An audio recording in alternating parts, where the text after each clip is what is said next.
Replay, ça s'est passé sur Radio Antasia. Radio Antasia. Donc, eh bien, écoutez, on est parti. On est parti pour déjà la partie un petit peu, je dirais, technique de l'améthyste. Donc, l'améthyste, elle fait partie de la très, très grande famille des quartz et elle est composée de dioxyde de silicium.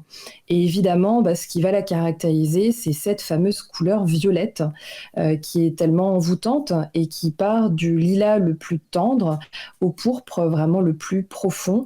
Et ce violet, en fait, il est dû au fer, en fait, qui se trouve dans la Terre, et donc à l'irradiation naturelle de la Terre au fil de millions d'années.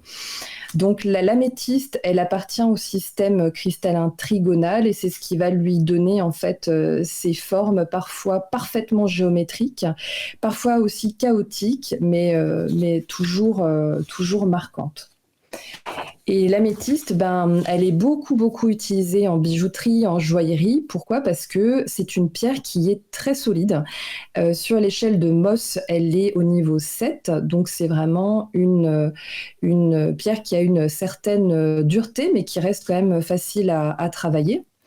Et en plus des bijoux dont on parlait avant, on va aussi souvent la trouver sous forme de géodes, de druse, d'amas aussi. Alors, la différence entre géode et druse, géode, c'est vraiment quand on a, quand ça fait vraiment une cavité, alors que la druse, c'est quand vous avez en fait un morceau de cavité. Voilà, enfin, c'est vraiment, en fait, vous avez la croûte et puis vous avez les cristaux dessus, c'est un morceau.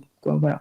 Et ça, c'est d'ailleurs vraiment pratique d'avoir une druse ou un amas d'améthyste pour ceux qui utilisent les pierres, puisque, et je l'évoquais souvent dans les précédentes chroniques, vous allez pouvoir aussi utiliser cette druse pour recharger vos autres bijoux. Voilà, donc c'est toujours intéressant d'avoir une druse de cristal de roche et une druse aussi, ou une druse d'améthyste pour recharger vos pierres, quelles qu'elles soient.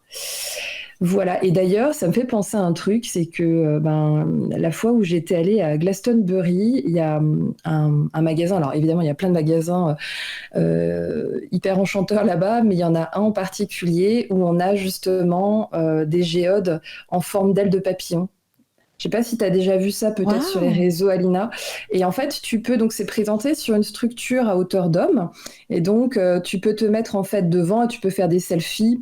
Et donc, alors c'est immense, hein, c'est des ailes, c'est des ailes, ouais, c'est des géodes qui doivent faire à peu près 70 ou 80 cm de haut. Et donc, c'est très marrant. Puis j'ai une photo comme ça où évidemment, comme tout le monde, je m'étais prise en selfie. Et voilà, ça m'y fait penser parce que c'est la première fois que j'avais vu ça, et après en faisant des recherches pour préparer la chronique, notamment en fait sur des lieux du Brésil, tu vois qu'en fait tu retrouves souvent en fait ce principe. Alors c'est vrai que moi comme abysse, je ne connaissais pas le mot de ruse. D-R-U-S-E, Cherbis. Voilà. Oui. Ouais, druse, en fait, non, c'est moins utilisé que géode. Et c'est vrai que, en fait, au départ, je me suis dit, mais druse, géode, même combat. Puis en fait, je suis allée vérifier. Et non, c'est géode, c'est vraiment quand ça fait une espèce de cavité. Et d'ailleurs, quand tu vas notamment, alors tu as des géodes qui sont si grandes qu'elles font parfois 3 mètres de haut. Et on peut carrément rentrer à l'intérieur. C'est ce qu'on appelle des géodes cathédrale. Voilà. Wow. Et ouais, vous pouvez trouver sur YouTube des vidéos faites par des géologues lithothérapeutes qui tournent en fait au Brésil et qui visitent des mines. Et dans les mines, en fait, voilà, il y a des endroits où on peut rentrer dedans et on est complètement immergé en fait dans comme des espèces de grottes tapissées de cristaux d'améthyste, et je me dis mais ça doit être juste pouf, ça doit faire un super effet. En plus, je pense que ça doit vraiment avoir un effet aussi, un effet lithothérapeutique très fort, quoi. Voilà. Émouvant, hein. Ça fait comme si tu découvrais un trésor. Ah, mais oui, oh, tu m'étonnes. Mais je vais vous en parler parce que du coup, c'est un peu l'idée du lieu que je vais vous proposer de Mhm. visiter tout à l'heure. Alors, en tous les cas, ben, il faut retenir que l'améthyste, ben, elle naît dans les entrailles de la Terre. Elle est au cœur des anciennes coulées volcaniques, en fait, et notamment en Amérique du Sud. Ce qui s'est passé il y a 130 millions d'années, c'est que comme il y avait une très grosse activité volcanique là-bas, eh bien, il y a eu en fait des coulées et des coulées de lave. Et en fait, ces énormes coulées de lave sont venues se poser donc sur la Terre qui était déjà existante. Et donc, en fait, cette Terre, elle est venue quelque part, entre guillemets, contaminer en fait cette lave. Et surtout, entre les deux couches, alors je suis pas scientifique, alors j'essaie pour ceux qui le sont un peu plus, hein, je sais pas que vous n'allez pas tourner de l'œil avec mes explications. Mais en gros, s'il y avait, on va dire, de l'eau qui était, et il y a eu justement ce qu'ils appellent des aquifères, je crois, en fait, des grandes nappes d'eau qui étaient en fait restées captives entre ces deux couches-là, eh bien, c'est en fait cet effet, on va dire, entre guillemets, cette contamination de la terre et cette eau prisonnière qui a justement créé en fait ces énormes gisements d'améthyste, puisque l'améthyste, c'est une pierre qui est hydrothermale, puisqu'elle est née justement dans des conditions très particulières et notamment en rapport avec l'eau. Et vous allez voir d'ailleurs au niveau des principes lithothérapeutiques que ben, en fait, elle a beaucoup de vertus et qui sont liées en fait justement à son mode de fabrication. Enfin, fabrication, on s'est compris. Et c'est le principe de toute façon de la lithothérapie, hein. C'est ce que je vous expliquais les fois précédentes. La manière en fait dont la pierre se crée va vraiment en fait lui conférer ses propriétés. Voilà. Donc c'est vraiment donc l'eau, lorsque la lave va refroidir, bah, en fait, il va y avoir des bulles de gaz qui vont se retrouver piégées dans la roche et l'eau bah, minéralisée va s'y infiltrer au fil de millions d'années et ça va faire pousser des cristaux très très très lentement vers le centre de la cavité. Et c'est vraiment ce processus d'une lenteur extrême qui va donner notamment à l'améthyste cette énergie de patience et de sagesse. Et d'ailleurs, dans certaines mines, on raconte que les mineurs entendent parfois des chants dans les géodes. Ce sont en réalité les cristaux qui vibrent légèrement sous la pression de la roche et ça fait en fait un bruit très particulier, mais que je n'ai pas réussi en fait à retrouver sur le web. Donc, si jamais quelqu'un trouve ce chant, ça m'intéresserait beaucoup. Waouh! Alors, Ouais. ça rappelle un petit peu l'émission qu'on a faite hier avec Pascal, à qui on fait plein de bisous. Il nous a parlé des pierres magiques de Bretagne et pas que, puis il nous parlait des pierres chantantes, tu sais. Oui, oui, Donc, oui. Ouais, ouais. Alors, j'ai pas écouté la radio, mais oui, oui, ça doit être mm, chouette, quoi. c'était très beau. Mm. Alors les gisements en fait les plus célèbres, on va les retrouver principalement, alors en 90% de toute façon l'améthyste ça vient du Brésil et du Uruguay. Mais on va aussi en retrouver à Madagascar, en Zambie, en Russie, dans les monts Oural, au Canada aussi dans la région de Thunder Bay et au Mexique, hein, où on va retrouver les très célèbres améthystes de Veracruz. Voilà. Et en fait, comment dire, la qualité de l'améthyste, elle est vraiment liée à sa couleur. C'est-à-dire, plus l'améthyste va être foncée, va être d'un violet profond, plus elle sera chère. Plus l'améthyste sera claire, éthérée et plus elle sera accessible, mais moins elle sera, on va dire, précieuse et chère. Voilà. Donc voilà un petit peu pour dresser la carte d'identité de notre petite améthyste. Et ce que je te propose, Alina, bah, c'est de vous emmener un petit peu à la rencontre de l'histoire et des légendes de cette pierre. Waouh, ça promet les enchanteurs. Parce que l'avantage avec les pierres, c'est que Oui. en fait, bah, les pierres, forcément, elles ont accompagné toujours l'histoire de l'humanité et souvent depuis la préhistoire. Alors l'améthyste, on la situe surtout à partir de l'Antiquité, puisque déjà l'Égypte ancienne, elle était utilisée pour la protection spirituelle et on a retrouvé dans les tombes royales beaucoup de ces amulettes en fait. Alors souvent c'était des scarabées, hein, ce qu'on appelle les képris, qui étaient donc faites en améthyste. Et puis c'était à l'époque, en fait, une pierre d'un grand prestige. C'est pour ça que c'était souvent réservé en fait à des personnalités royales, puisque évidemment en Égypte il y avait très très peu de gisements. Alors a priori il y en avait quand même, mais on peut imaginer aussi que ça pouvait venir d'autres régions en Europe, puisqu'on va en retrouver aussi en Europe, notamment même aussi un petit peu en France. Donc voilà, en tous les cas, c'était vraiment une pierre qui était très très élitiste en tous les cas au niveau de l'Égypte ancienne. Et évidemment aussi en Grèce antique, eh bien son nom d'ailleurs, le nom améthyste vient du grec amethystos, qui signifie, et ça c'est très marrant, qui signifie qui n'est pas ivre. Alors, selon toi, pourquoi est-ce qu'on a donné cette pierre, ce nom à cette pierre? Je pense elle doit rendre un petit peu. Un peu pompette? Ouais, je pense. En fait, c'est le contraire. Ah, En fait, les Grecs l'utilisaient justement pour se prémunir des effets de l'alcool lors des banquets. ah, Et d'ailleurs, ils ont même, c'est ce que j'ai mis d'ailleurs dans mon plan, en fait, ils sculptaient des coupes à vin en améthyste pour éviter l'ivresse et puis porter donc aussi ces petites amulettes pour essayer de garder l'esprit clair. Et d'ailleurs, il y a une légende qui raconte que Dionysos, le dieu du vin, puisque l'améthyste, en fait, en termes de divinité, est associé à Dionysos et donc aussi à Bacchus. C'est d'ailleurs ce que vous allez retrouver pour ceux qui ont sur leur table de chevet le livre des correspondances de Sandra Kins. Donc voilà, donc Dionysos, Bacchus est vraiment lié à l'améthyste. Et donc notre Dionysos, dieu du vin, il poursuivait une jeune femme nommée Améthystos qui lui avait a priori tapé dans l'œil. Et pour protéger cette jeune fille, Artémis la transforma en statue de quartz blanc. Ça, c'est leur grand truc, hein. Les divinités grecques, il faut toujours qu'il y ait quelqu'un qui finisse pétrifié. Et furieux, Dionysos, on raconte qu'il a renversé son vin sur la statue et qui devient évidemment violette. Et c'est ah, ainsi que naquit l'améthyste. d'accord. Quelle légende?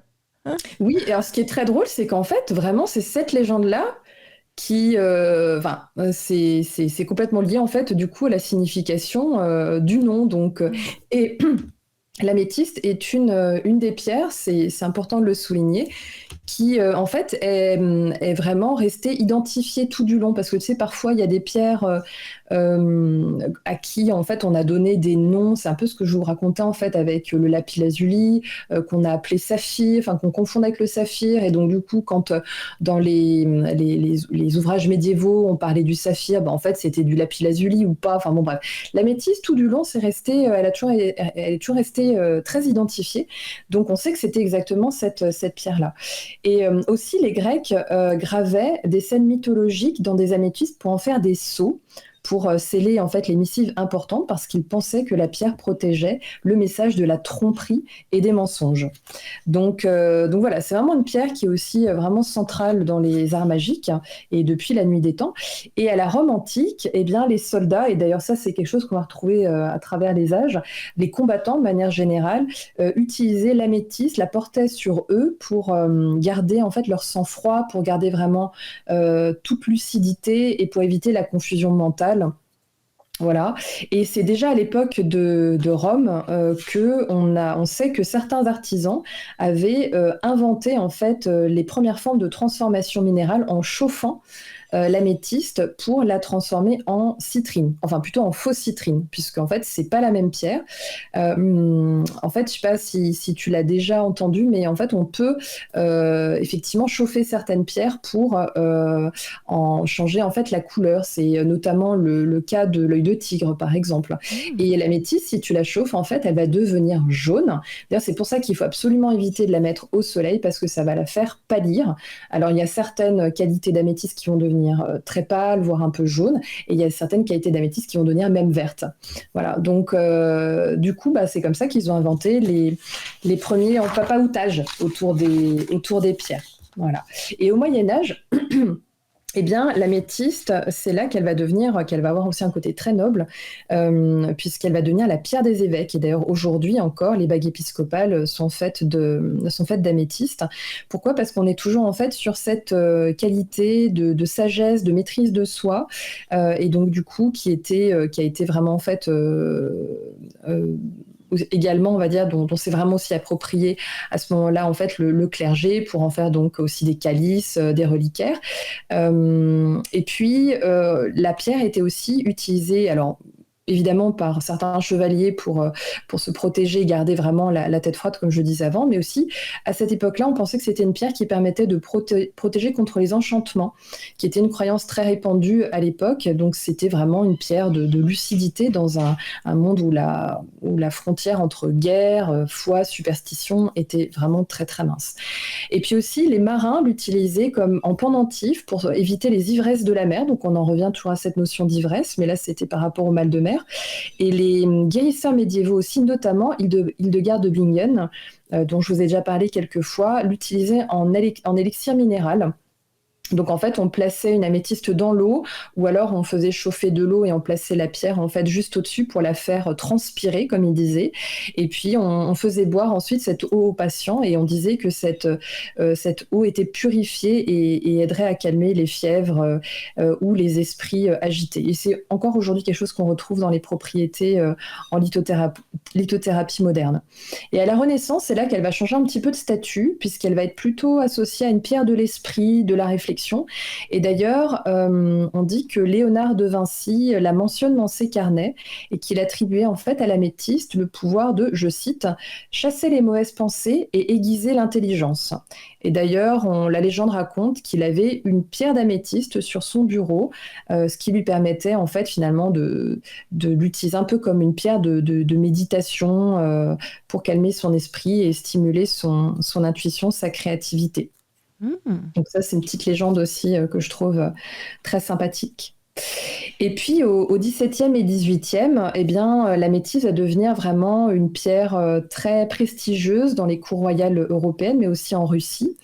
Donc elle va être beaucoup utilisée dans beaucoup d'objets décoratifs, parce qu'on pense souvent aux bijoux, mais avec ces énormes géodes qu'on trouvait aussi en Russie, il y avait beaucoup d'objets, de meubles même, qui étaient de tables par exemple, qui étaient fabriqués. Et Catherine II de Russie d'ailleurs était vraiment fan de cette pierre. Et au XIXe siècle, eh bien, l'améthyste va devenir un petit peu plus accessible grâce à l'augmentation des échanges commerciaux, donc elle va être un peu moins élitiste. Et surtout, c'est dans les années 30, 1930, que en fait, elle va vraiment se démocratiser parce que c'est là qu'en fait, on a découvert ces gros gisements en Amérique du Sud. Et c'est là, du coup, qu'en fait, elle est devenue beaucoup plus disponible. Et elle va être très présente toujours en joaillerie, notamment dans l'art nouveau, dans l'art déco. Mais c'est aussi à partir du XXe siècle que on va l'étudier dans une perspective beaucoup plus psychologique et énergétique. Et c'est là qu'elle va entrer dans le champ de la lithothérapie moderne. Et actuellement, en fait, l'améthyste, ça fait partie des pierres en fait semi-précieuses les plus vendues au monde, puisqu'aujourd'hui, on estime que le marché de l'améthyste représente $1 milliard. Et bien sûr, en fait, elle va être très très présente au niveau du secteur de la joaillerie. En plus, elle est très très belle, elle donne envie. Hein. C'est vrai Ah oui, alors moi j'ai une petite géode. J'en ai pas en fait. Ah si, j'ai des boucles d'oreilles, tiens. Ouais, si j'ai des boucles d'oreilles aussi, comme ma fille du coup. Mais c'est vrai que ces petites géodes, ça c'est vraiment un super cadeau à se faire ou à faire. Alors évidemment, ça demande de casser un peu le cochon, mais c'est vraiment un très très bel objet. Il y a juste à le passer sous l'eau et ça fait franchement, c'est vraiment enchanteur quoi. Donc j'adore ton expression. Et des cadeaux. On verra. J'adore ton expression, casser le cochon. T'as une tirelire en cochon, c'est ça? Non, j'en ai plus. Mais bon. J'adore. C'est pour dire que ça coûte pas un rein, mais ça coûte un bout de rein, quoi. Oui. Voilà. Alors, je vais un petit peu accélérer pour garder le timing. Alors, l'endroit où je voulais vous emmener, c'est au Brésil, évidemment. Je vous en parlais précédemment. Et dans une ville en particulier qui s'appelle Ametista do Sul. Donc là, c'est vraiment, en fait, la ville porte le nom de cette pierre et c'est sans doute le lieu le plus emblématique au monde. Donc cette petite ville, elle est située donc au sud du Brésil, dans l'état du Rio Grande do Sul. Et c'est une ville de 8000 habitants qui est complètement, en fait, construite autour de l'histoire de cette pierre. Pourquoi ? Parce que, en fait, dans les années 50, les habitants vont découvrir dans les collines volcaniques des énormes géodes. Et très vite, à partir de ce moment-là, l'économie locale va en fait tourner autour de cela. Il y a des mines qui vont se multiplier. Toutes les familles du coin vont vivre au rythme de l'extraction. Et donc, il y a tout un commerce qui va s'organiser autour de ça. Et aujourd'hui encore, on compte plus de 200 mines, dont beaucoup sont encore actives. Et il y a un lieu qui est vraiment très, très surprenant. Alors, vous pouvez aller voir sur Internet les photos ou trouver des vidéos sur vos plateformes préférées. Cette église, elle s'appelle l'église São Gabriel. Donc Saint-Gabriel. Alors, elle ne paye pas de mine parce que c'est une église qui est récente, qui doit dater des années 50-60. Par contre, à l'intérieur, c'est vraiment spectaculaire. En fait, les murs sont entièrement recouverts de géodes d'améthyste. Ils ont utilisé 40 tonnes de cristaux et on va en retrouver sur tous les murs, on va en retrouver sur les colonnes, on va en retrouver sur les meubles, sur les autels. Et donc, ça crée en fait une lumière complètement irréelle. On a l'impression en fait qu'on est à l'intérieur d'une géode géante. Et d'ailleurs, dans cette ville, en plus de l'église, eh bien, en fait, il y a beaucoup d'anciens tunnels miniers qui ont été transformés en restaurants, en café, en hôtel troglodyte. Et donc, du coup, et je vous ai mis dans le plan justement une photo où on voit justement un restaurant et où en fait, on est complètement immergé dans ces cristaux violets. Donc, c'est vraiment très, très, très marquant. Et donc, souvent, les gens, quand ils vont visiter, alors moi, j'y suis pas allée, je suis jamais allée au Brésil, mais les visiteurs disent que quand on va dans cette ville et notamment, par exemple, dans cette église, en fait, on ressort complètement, on va dire, shooté de l'améthyste, puisqu'en fait, on va surtout en fait avoir une qualité de sommeil apparemment vraiment fantastique. J'imagine, parce que si déjà on met une pierre autour du cou, si ça fait quelque chose, alors il faut imaginer si on est vraiment immergé dans comment dire, complètement un univers tapissé de cristaux, quoi. Alors, Nina, moi je propose maintenant qu'on passe à la partie lithothérapie. Alors, l'améthyste, c'est une pierre qui apaise, qui clarifie le mental et qui élève. Et en fait, pour comprendre ses effets, il suffit d'observer sa nature. On l'a vu avant, c'est une pierre qui est née dans la chaleur volcanique, qui s'est formée lentement dans le calme des cavités minérales, mais en même temps aussi adoucie par l'eau, par cette fraîcheur apaisante, et c'est ce qui va expliquer en fait ses propriétés.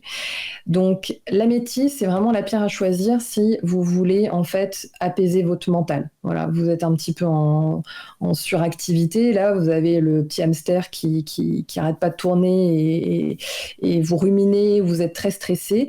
Eh bien, sa vibration douce, régulière, presque stable, va vous aider à ralentir vos pensées trop rapides, trop nombreuses. Voilà, et c'est vraiment aussi, on dit qu'elle a une énergie ordonnée à l'image de sa structure cristalline. Elle aide naturellement à remettre de l'ordre dans ses idées. Donc voilà, clarification, apaisement du mental. Et c'est aussi l'apaisement émotionnel. En fait, l'améthyste ne va pas supprimer les émotions, mais elle va les rendre plus faciles à comprendre et à vivre, à intégrer.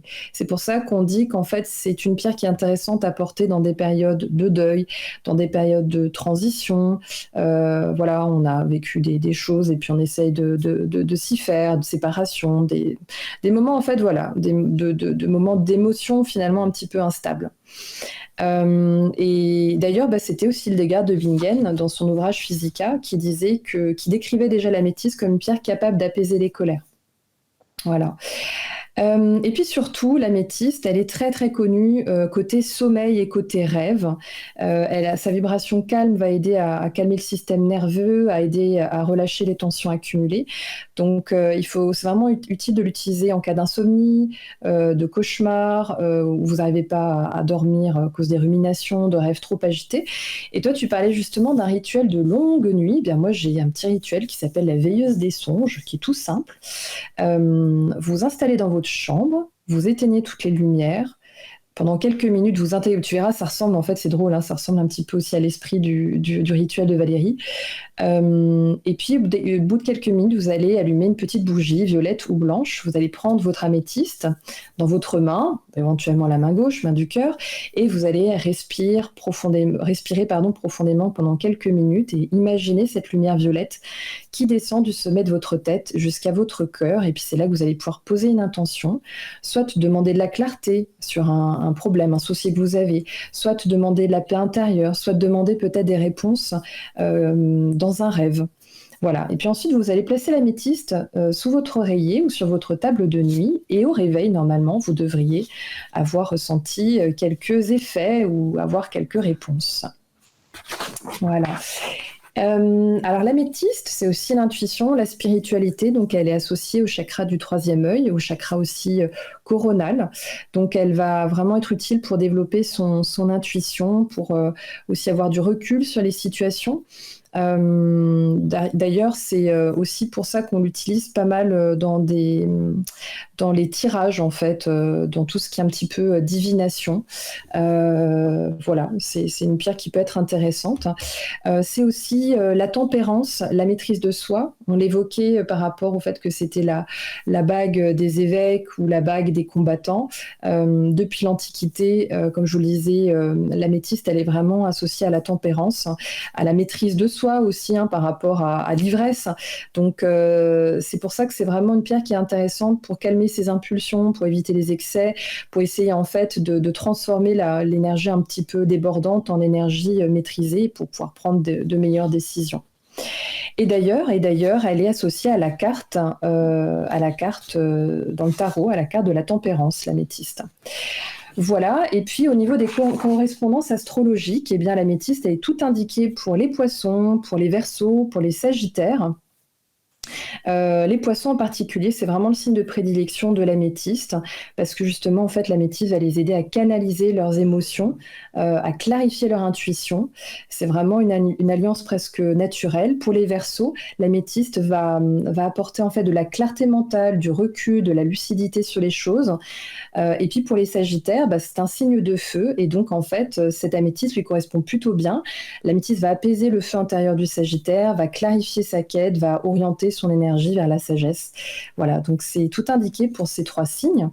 Et puis en utilisation pratique, comme je vous disais, vous allez pouvoir la garder sur vous pour un petit peu calmer votre stress, ou dans votre bureau, ou dans n'importe quelle pièce. Ça va tout de suite apporter, si vous avez une petite géode ou une druse même dans votre pièce, ça va tout de suite apporter un peu plus une bonne énergie, un peu plus zen. C'est une pierre lente, donc quand vous la portez en bijou, quand vous la mettez dans une pièce, il ne faut pas attendre en fait un effet immédiat. C'est vraiment quelque chose au long cours, donc il faut la garder assez longtemps avec soi ou dans la pièce. Donc on en a parlé aussi dans votre chambre pour le sommeil. Pour la méditation aussi, vous pouvez la tenir dans votre main ou poser devant vous. Vous pouvez bien sûr la porter en bijou, plutôt vers la sphère autour de la tête. Voilà, les principaux usages. Et puis pour bien l'entretenir, cette petite améthyste, eh bien, sachez qu'il faut la nettoyer, la recharger régulièrement pour conserver son énergie apaisante constante. Donc pour la nettoyer, de l'eau claire. Voilà, sous le robinet, quelques secondes, ça suffit. La fumigation avec les trucs habituels, sauge et compagnie. Au son, si vous avez un bol tibétain, un diapason. Et puis pour la purifier, si vous l'avez utilisée pendant une période intense, vous pouvez la mettre dans un pot rempli de terre pendant quelques heures. Utilisez un encens un petit peu plus pushy, comme de l'oliban ou du benjoin, par exemple. Et puis pour la recharger, eh bien évidemment la lune, surtout pas le soleil si vous voulez pas qu'elle déteigne. Et vous pouvez aussi mettre votre améthyste sur un amas de quartz, voilà, de cristal de roche. Et je crois, Alina, que j'ai tout dit. Replay, ça s'est passé sur Radio Antasia. Radio Antasia.